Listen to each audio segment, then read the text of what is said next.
Hai teman-teman, selamat datang di channel saya, Suket Ijo Channel. Sebelum kita lanjut ke ceritanya, Suket Ijo Channel ingin berbagi info buat teman-teman sekalian yang sedang membutuhkan sneakers, kaos dan sendal dengan harga yang murah tapi dengan kualitas yang baik. Silahkan kunjungi toko kami, Ravania Lariskan, dan link akan kami sertakan di deskripsi. Berikut sebagian produk-produk yang kami tawarkan.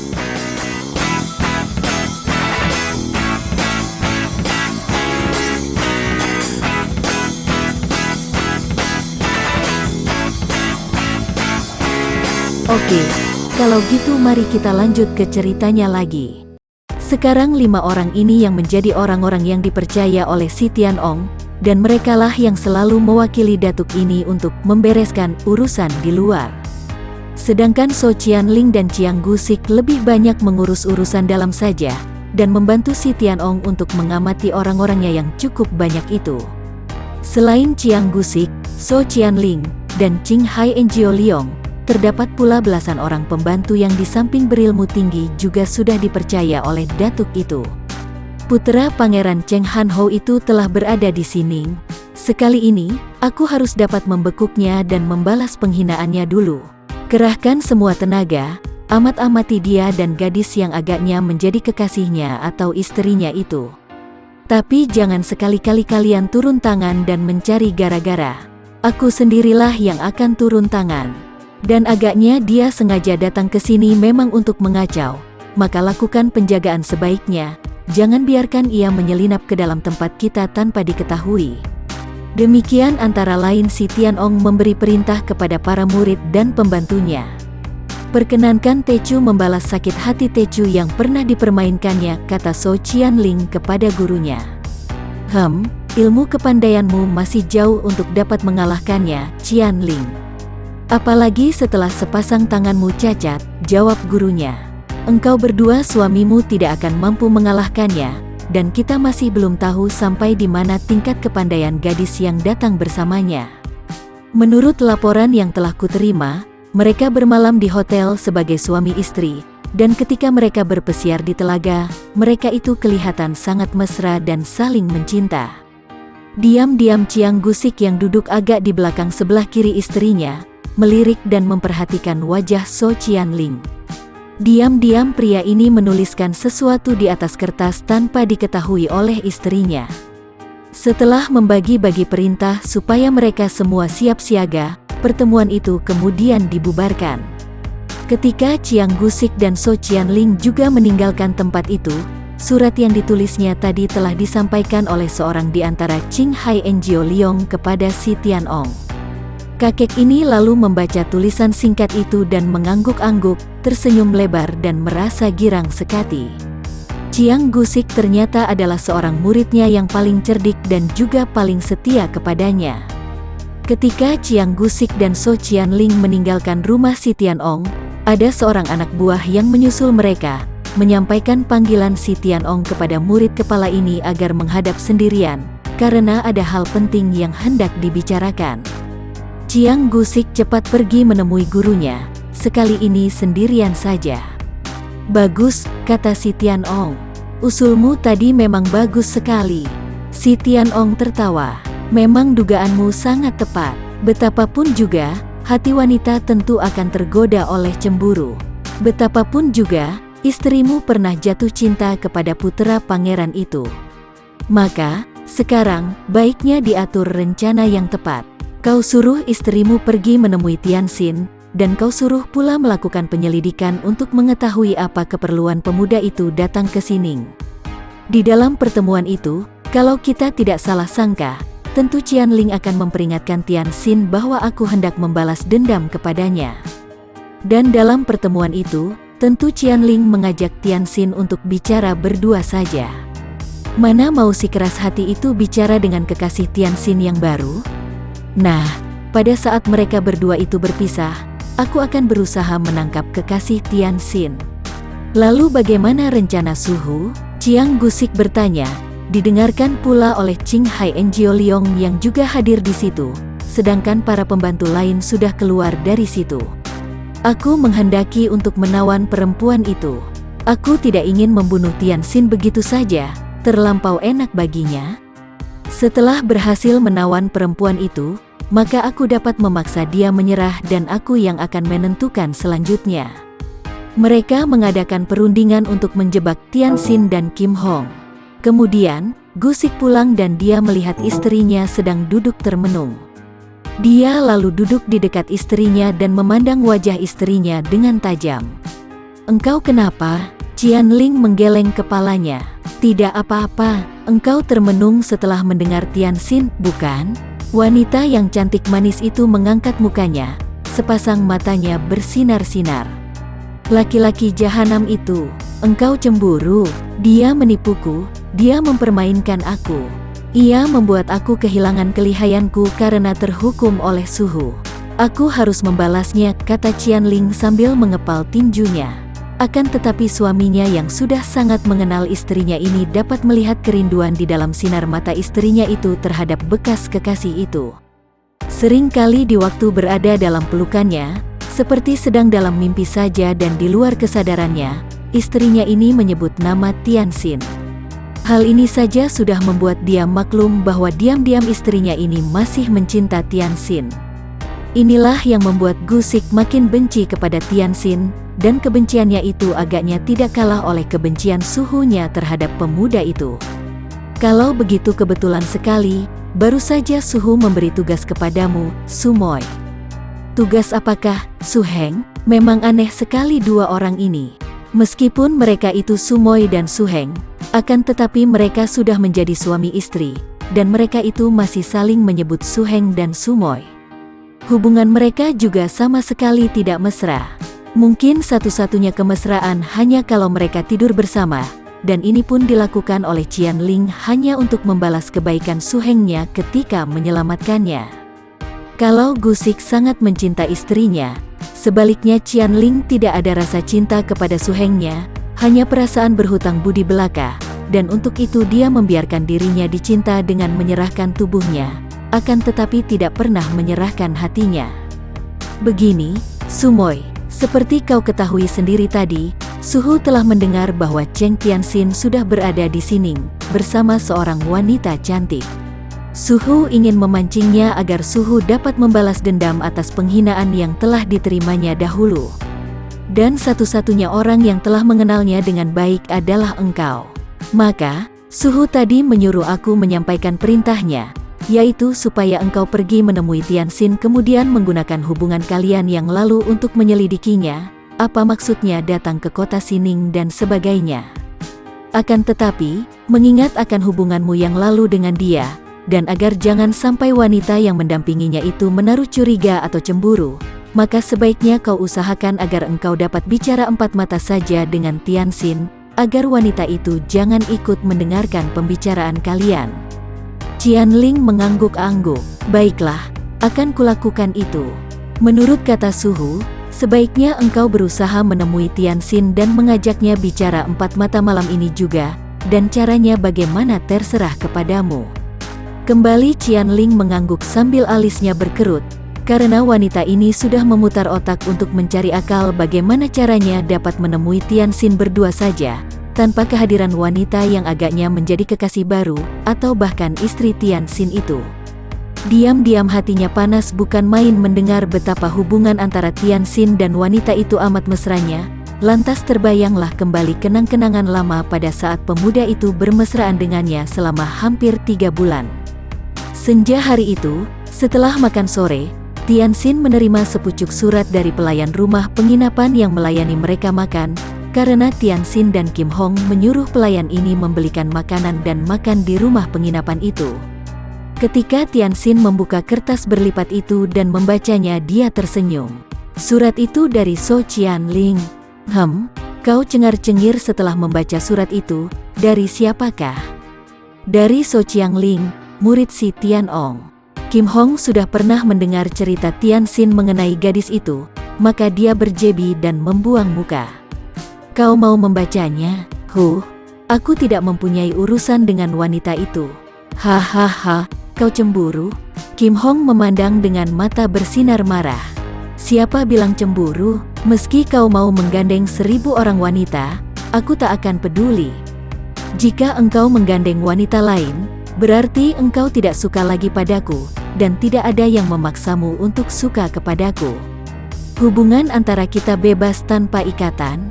Tianxin tersenyum, akan tetapi, diam-diam dia merasa khawatir juga kalau gadis ini meninggalkannya atau tidak mau lagi mendekatinya. Bagaimanapun juga, dia merasa sangat berat untuk berpisah dari Kim Hong. Qianling tidak ada artinya lagi baginya, dan hubungannya dengan Qianling dulu pun hanya terdorong oleh keinginan membujuk darah itu untuk membantunya mencari kelemahan si Tianong. "Maafkan aku, Kim Hong, aku hanya main-main. Kau bacalah sendiri suratnya, atau kau dengarkan dan akan aku bacakan." Ada jalan yang baik sekali untuk menyelidiki keadaan si Tianong melalui Qianling. Tianxin lalu membaca surat pendek dari Qianling itu. "Cheng Tianxin, mengingat akan hubungan kita yang lalu, aku ingin sekali bertemu denganmu agar dapat membicarakan hal teramat penting. Datanglah sendirian saja begitu matahari terbenam, di luar kota Sining gerbang selatan. Tertanda, So Qianling." Agaknya dia rindu padamu," kata Kim Hong, tersenyum mengejek. "Mungkin saja, akan tetapi aku sendiri sama sekali tak pernah memikirkannya, Kim Hong. Kupikir-pikir, sebaiknya kalau wanita ini kutemui saja untuk menyelidiki tentang keadaan si Tianong. Siapa tahu telah terjadi perubahan besar yang tidak ku ketahui." "Sesukamulah," jawab Kim Hong, bersikap tidak peduli. Akan tetapi bagaimanapun juga ada perasaan tak sedap di dalam hatinya. Dia merasa marah kepada hatinya sendiri. Dia tak ingin dikuasai atau menguasai Tianxin, tidak ingin mengikat atau diikat. Akan tetapi mengapa hatinya terasa tidak enak melihat Tianxin hendak menemui kekasih lamanya? Inikah yang dinamakan cemburu? Seperti kebanyakan orang, Kim Hong juga tidak mau melihat kenyataan bahwa di mana ada si aku yang mementingkan kesenangan sendiri, maka cemburu pasti akan timbul. Di mana terdapat kenikmatan dan kesenangan, tentu timbullah iri hati atau cemburu.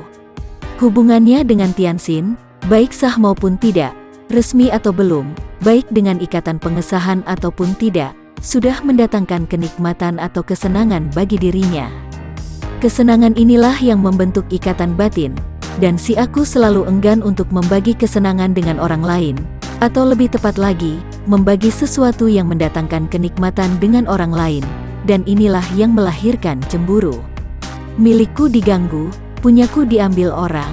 Malam itu, dengan hati agak panas, Kim Hong tinggal seorang diri di dalam kamar losmen itu. Ia merasa gelisah, rebah sebentar, bangkit lagi dan duduk termenung, lalu bangkit lagi dan berjalan mondar-mandir di dalam kamarnya. Semenjak menanggalkan topengnya sebagai Lem Xin, dia selalu berdua dengan Tianxin dan sudah mengalami kegembiraan hidup yang luar biasa, yang belum pernah dialaminya sebelumnya. Memang kadang-kadang dia marah terhadap Tianxin, kadang-kadang dia menganggap pemuda itu terlalu besar kepala, tinggi hati dan juga keras hati, mau menang sendiri, dan kalau teringat akan kekejaman-kekejaman pendekar sadis, ada perasaan tak senang di hatinya.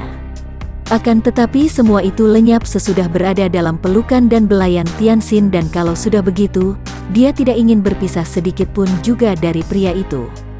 Dan sekarang, baru pertama kali sejak mereka bertemu, Tianxin pergi meninggalkannya sendirian. Dan dia merasa alangkah tidak enaknya perasaan hatinya, begitu kesepian, begitu gelisah dan takut kehilangan pemuda itu.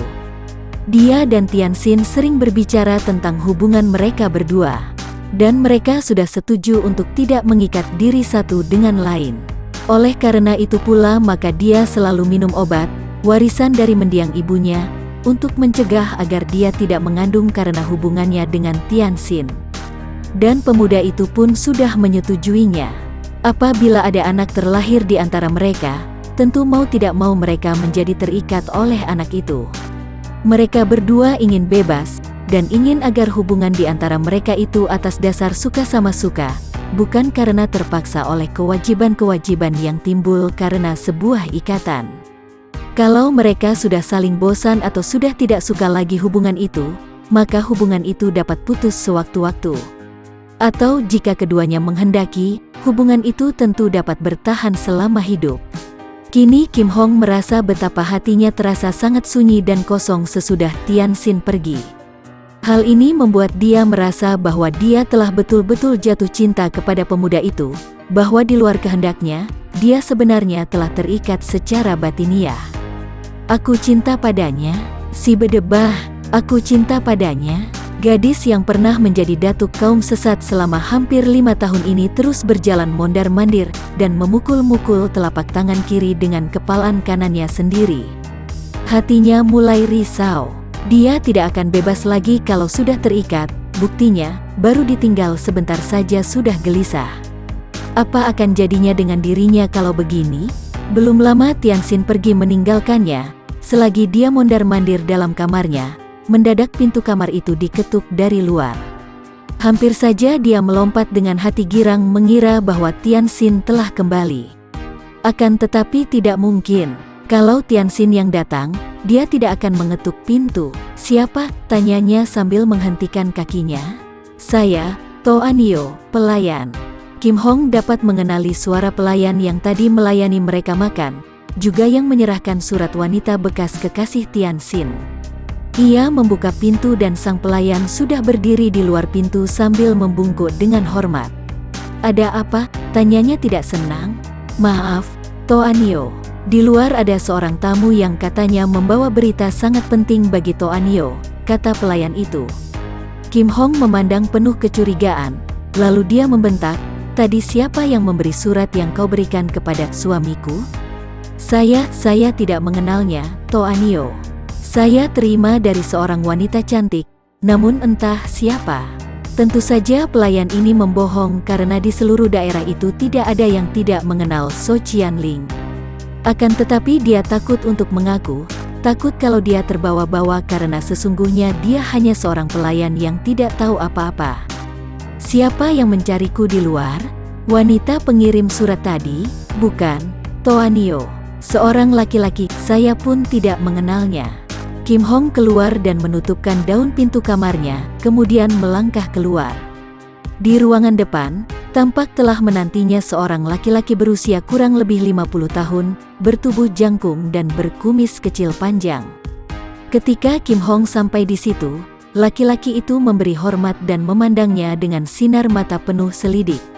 Siapakah engkau? Ada keperluan apa mencariku? Kim Hong bertanya. Apakah Nona sahabat baik dari Cheng Tai Hiap? Pria ini bertanya. Benar, siapa kau dan ada apa? Pria itu memandang ke kanan kiri. Berita penting sekali tentang Cheng Tai Hiap. Nona, dia telah masuk perangkap musuh.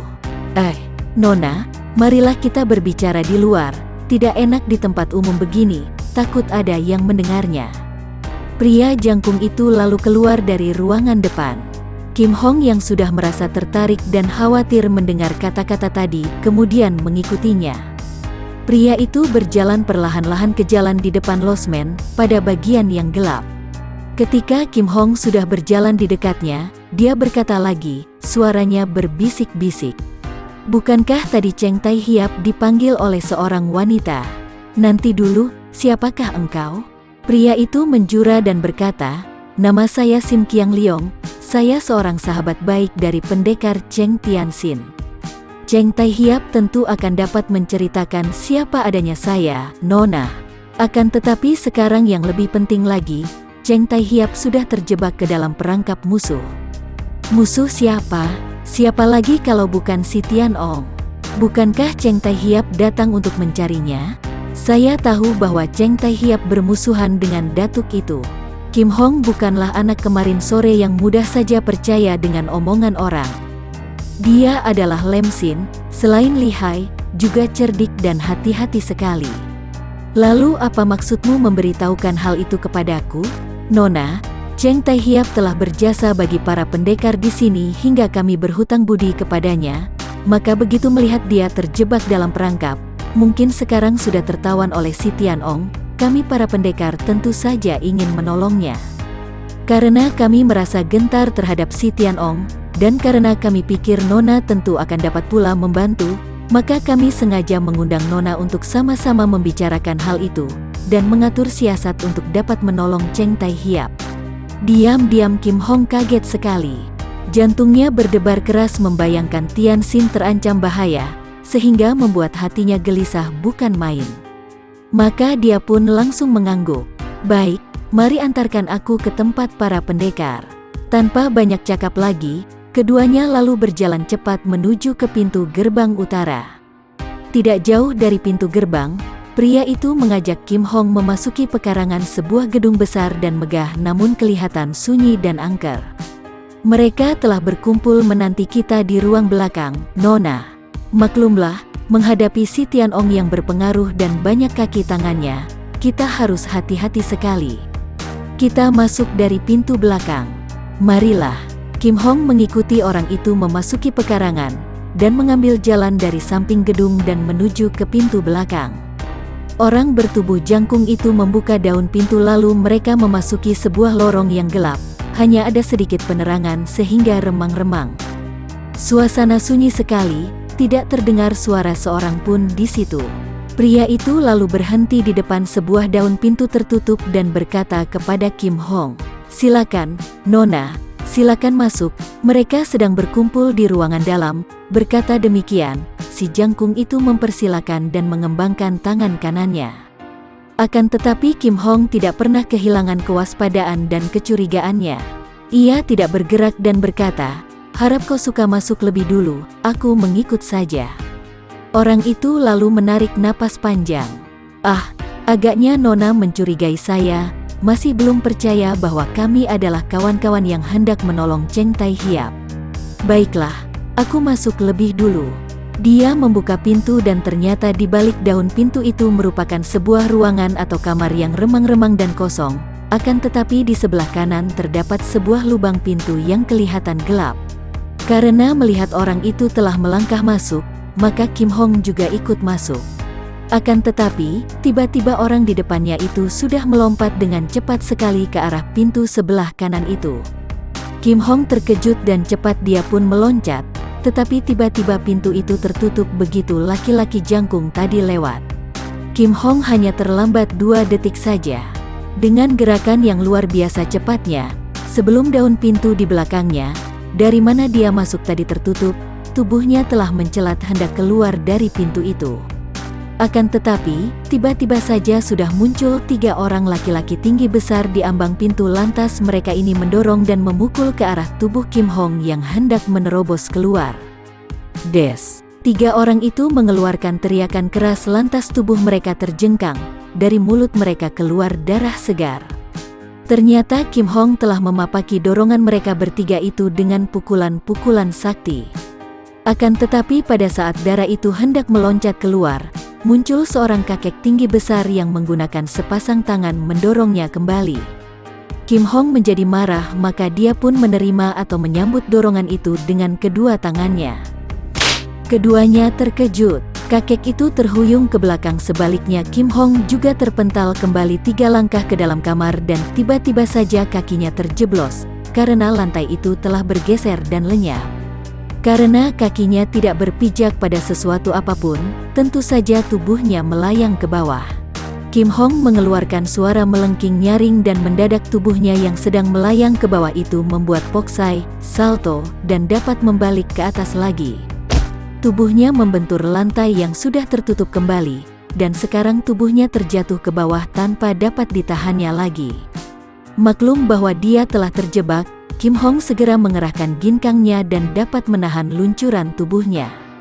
Akan tetapi ketika kedua kakinya menyentuh lantai, kiranya di bawah tidak dipasangi benda tajam atau runcing sehingga dia dapat mendarat dengan selamat. Gelap sekali tempat itu. Kim Hong bukan seorang gadis penakut. Begitu kedua kakinya sudah menginjak lantai dia cepat menyelidiki keadaan kamar itu dengan meraba-raba. Sebuah ruangan yang luasnya kira-kira 3 meter persegi. Dindingnya amat kuat, terbuat daripada beton. Ada lubang-lubang hawa sebesar lubang-lubang jari di sebelah atas, dekat langit-langit yang tingginya kurang lebih 3 meter. Dia meloncat dan mendorong langit-langit, akan tetapi ternyata langit-langit itu terbuat dari baja yang kuat bukan main. Tidak ada pintu atau jendelanya. Mungkin pintu rahasia yang bergeser dan masuk ke dinding, pikirnya. Tidak ada jalan keluar. Akan tetapi dia masih selamat dan tidak terluka. Ini saja merupakan hiburan baginya, karena selama dia masih hidup, dia tidak akan kehilangan harapan. Akan tetapi, tiba-tiba terdengar suara mendesis. Kim Hong waspada dan siap. Akan tetapi tempat itu terlalu gelap sehingga dia tidak dapat melihat sesuatu. Tangannya sendiri pun tidak nampak, apalagi benda lain. Dan tiba-tiba dia mencium bau yang harum dan keras. Celaka, keluhnya karena dia tahu bahwa ada asap beracun dimasukkan ke dalam kamar itu.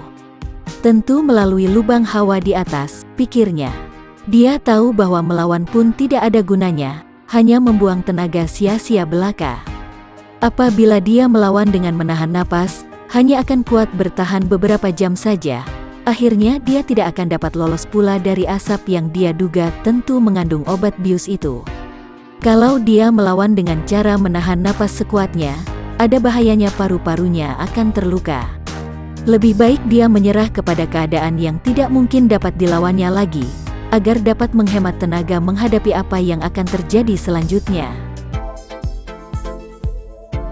Bagi teman-teman yang menyukai video ini, silahkan subscribe, share, and like.